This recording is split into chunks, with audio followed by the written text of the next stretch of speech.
Bom dia, olá, boa tarde a todas e a todos.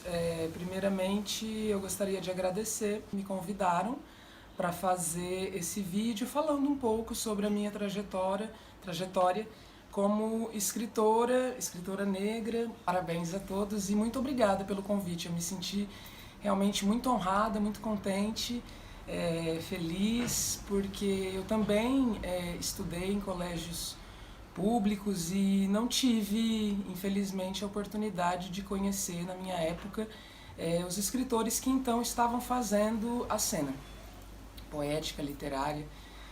Eu nasci em Campinas, no interior de São Paulo, na zona rural, onde eu morei até quase 10 anos, 9, 10 anos. E lá morávamos, eu tenho dois irmãos, né? Morávamos somente a nossa família, tudo era muito longe.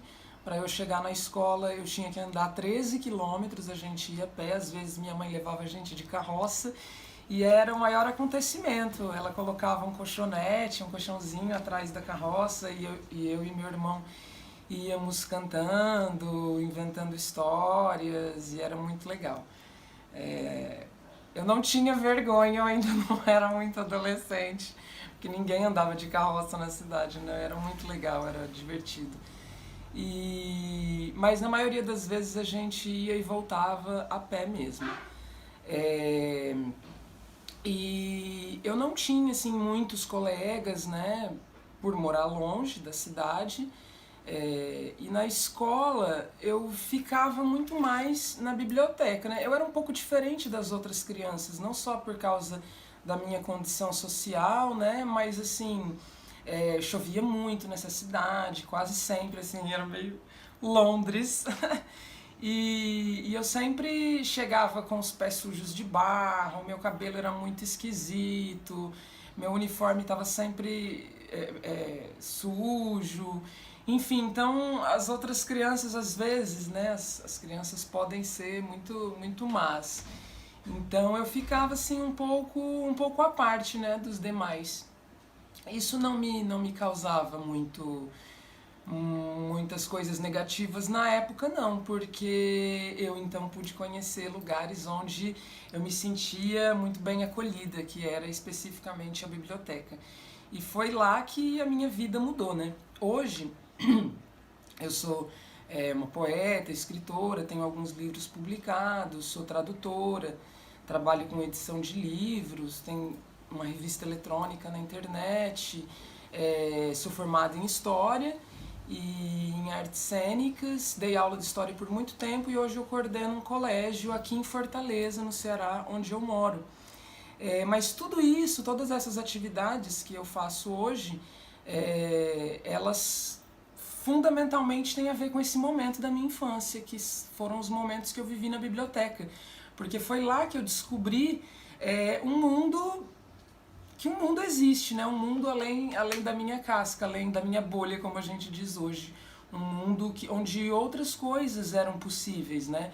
Um mundo onde tanto havia pessoas parecidas comigo, que sonham, que desejam, que têm angústias parecidas como as minhas, mas também um mundo onde é tudo diferente de mim. As pessoas desejam coisas diferentes, as pessoas têm sonhos diferentes, angústias diferentes. E isso me mostrou algo incrível, que o futuro não é dado.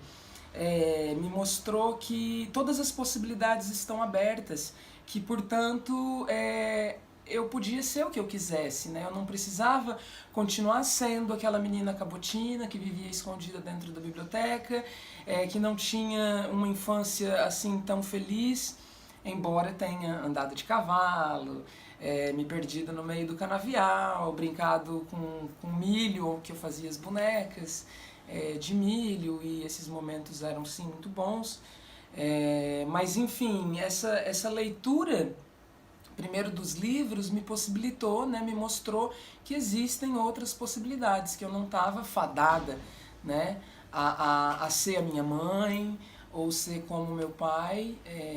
O meu pai, nesse momento, ele era caseiro, né, a gente morava na zona rural, mas não era nossa a fazenda, meu pai era caseiro. A minha mãe trabalhou de diversas coisas, trabalhou como enfermeira, mas também como empregada doméstica, e eu não me satisfazia, né, com essa perspectiva de futuro.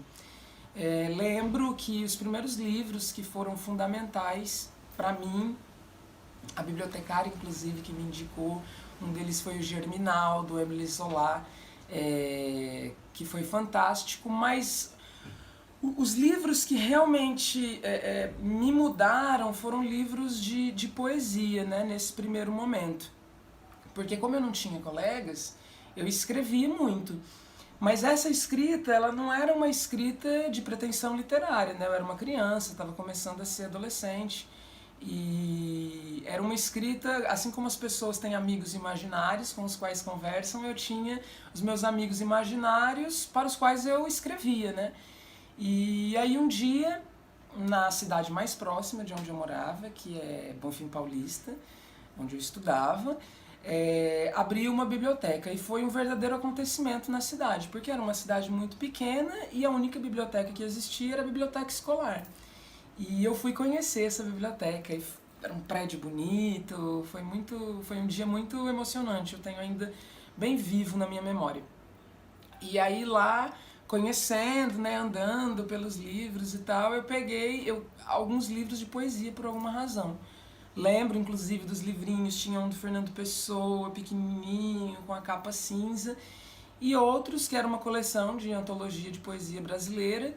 Os que eu lembro que haviam lá era a antologia do Manuel Bandeira, do João Cabral de Melo Neto e do Carlos Drummond de Andrade. Especificamente do Manuel Bandeira, mexeu muito comigo, porque ele tem uma poética muito prosaica, né? Ele escreve sobre o cotidiano.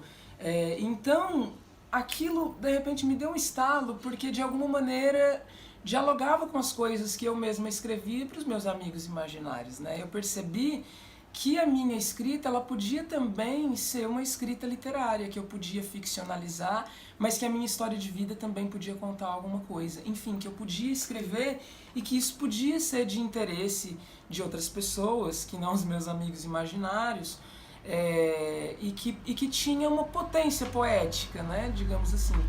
Então eu comecei a pensar em transformar esses meus escritos em beleza, né, em deixar eles... como dizer tudo que eu tenho dito de forma bela, de forma que outras pessoas também fiquem tocadas, enfim. E aí eu comecei a escrever. E demorou muito para que eu publicasse o primeiro livro, mas aí eu comecei a fazer fanzines, né, antes. E aí eu já estava morando na cidade depois, e em periferias, no estado de São Paulo, tanto no interior e depois na capital. E aí esses fanzines eu comecei a estabelecer uma rede de troca e conhecimento com outras pessoas, né? Percebi que outras pessoas faziam essa coisa independente da escrita, da difusão do que escrevia, e que isso era uma festa, um compartilhamento de ideias, mas também de como a gente montava e editava essas ideias dentro de um projeto de livro, que é um fanzine, né, colocando os nossos interesses, colagens, figuras que nos interessavam e os próprios escritos em si. E aí então pude, né, estabelecer essa rede, e foi muito também importante para mim. Muitos anos depois foi que eu fui publicar um livro, mas antes disso eu comecei a publicar na internet, né? Quando a internet surgiu, eu não tinha computador, não tinha celular. Eu ia numa lan house, eu lembro, pagava R$2,50, depois diminuiu a hora para ficar lá, e aí eu comecei a descobrir grupos de literatura. Não existia Facebook, não existia YouTube, nada dessas coisas, era tudo mato por aqui. E aí eu conheci algumas pessoas, né, que foram muito importantes para mim, especificamente 3 poetas, né, que é a Líria Porto, a Roberta Silva e a Silvana Guimarães. Se vocês googarem, encontram elas, e aí depois a gente começou a trocar, né, também esses poemas. E a Silvana Guimarães começou um projeto com uma outra poeta, que é a Marisa Lourenço, que é um projeto chamado, dois na verdade, o Germina Literatura, que é uma revista de literatura e de arte, que até hoje existe, é atualizada constantemente, uma fonte riquíssima para a gente conhecer literatura clássica também, cânones, poetas conhecidos, artistas conhecidos, mas também esses poetas que estão fazendo, né, literatura hoje. E aí, às vezes eu mandava para ela, meus versos ainda eram bem rudimentares, mas ela acreditava, né, e isso é muito legal, porque todas as pessoas podem escrever. E se eu não tocasse uma pessoa em específico, certamente alguém poderia gostar, né, das coisas que eu escrevia. Ela percebia isso, ela sabe disso, né, que para escrever basta escrever. E aí depois ela começou um outro projeto, que é o Escritoras Suicidas, que não tem nada a ver com se alegrar ou incentivar o suicídio, né? É porque muitas poetas, mulheres, se suicidaram, né? Sylvia Plath, Ana Cristina César, Anne Sexton e muitas outras. E a literatura feita por mulheres sempre, pela maioria das pessoas, foi vista como uma coisa subalterna em relação ao que os homens fazem, né? Os escritos de mulheres são mimimi, açucarados, histéricos, e as melhores grandes poetas se suicidaram. Então, na verdade, o nome do projeto Escritoras Suicidas é um jogo com essa ideia em que se diz exatamente o contrário, né? As mulheres escrevem, sim, e essa poesia não é, essa escritura não é necessariamente isso, e se for também, tudo bem, porque Bukowski escreve textos em que fala da sua vida pessoal e nem por isso é chamado de mimizento. Enfim, e aí depois da internet, por causa disso, né, os blogs na época começaram a surgir, então, e aí eu conheci, né, várias pessoas, inclusive pessoalmente, porque comecei a participar de eventos literários, até quando surgiu a oportunidade de publicar o meu primeiro livro, e depois eu publiquei outros 3, 4, todos por editoras independentes, porque não é fácil furar a bolha do grande mercado editorial, e nem sei se em que medida, né, isso me interessa, mas o fato é que as pessoas continuam escrevendo, né? As pessoas sempre escreveram. Fico pensando, quem será que está escrevendo agora no Zagreb? O que ele tem a nos dizer? E isso é muito importante. Aqui em Fortaleza eu participo de alguns saraus, e tem uma história interessante que um dia eu estava num desses saraus, no sarau da B1, vocês podem também procurar, que fica no Janguruçu, é periferia aqui em Fortaleza, e tinham fundamentalmente homens, e eu sempre acho importante as mulheres estarem nos lugares, né? Mas os homens estavam dominando esse dia lá, tanto porque tinha mais homens fisicamente, como porque as leituras que se fazia, né, era mais de homens. E aí eu queria muito ler algum texto que tivesse sido escrito por uma mulher. E eu peguei o celular e comecei a procurar, e muitos textos massa, né, de grandes escritoras, Conceição Evaristo, Adelaide Ivanova, Carla Diakov, enfim, muitas. E eu estava lendo, todos eles eram incríveis, eu podia dizer qualquer um deles. Mas era como se só eu pudesse dizer o que eu tinha que dizer. Eu passei um tempão, assim, mais de 1 hora procurando poema no celular. Aí meu namorado chegou assim, ele falou assim, nossa, você só fica nesse celular. Aí eu falei, porque eu tô procurando um poema que eu quero dizer hoje. E aí eu me toquei que só eu podia dizer o que eu precisava dizer, que embora muitos pares, ímpares, né, muitas mulheres tivessem dito coisas que eu gostaria de ter dito, que eu poderia ter dito, só eu podia dizer o que eu devia dizer naquele momento, que ninguém poderia dizer por mim, que a minha voz, ela é só minha, que mesmo que outras pessoas tenham tematizado o que eu queria dizer, só eu sinto como eu sinto, né? E portanto, de novo, só eu posso dizer o que eu tenho a dizer. E aí peguei lá um lápis, um papel, porque eu não consigo memorizar, escrevi um poema e disse lá. Isso é muito importante, eu acho que serve para vocês também, não só as garotas, mas também os rapazes, que só vocês podem dizer o que vocês têm a dizer, portanto, digam. Escrevam. Para escrever basta escrever. Se não quiserem escrever também ninguém precisa escrever, né? Se não gosta, se expresse de alguma maneira, fazendo um jornal na escola, fazendo zine, fazendo colagem, se reunindo com os amigos, colocando o seu desejo para os professores, para as famílias, sempre em atitude de respeito. E respeito para quem tem, e para ser respeitado a gente respeita. Enfim, e assim foi, né, minha história. E eu queria mostrar um livro que talvez chegue aí na escola de vocês no ano que vem, porque ele foi adotado pelo PNLD, o Plano Nacional do Livro Didático, que é o Meu Crespo é de Rainha. Foi escrito por uma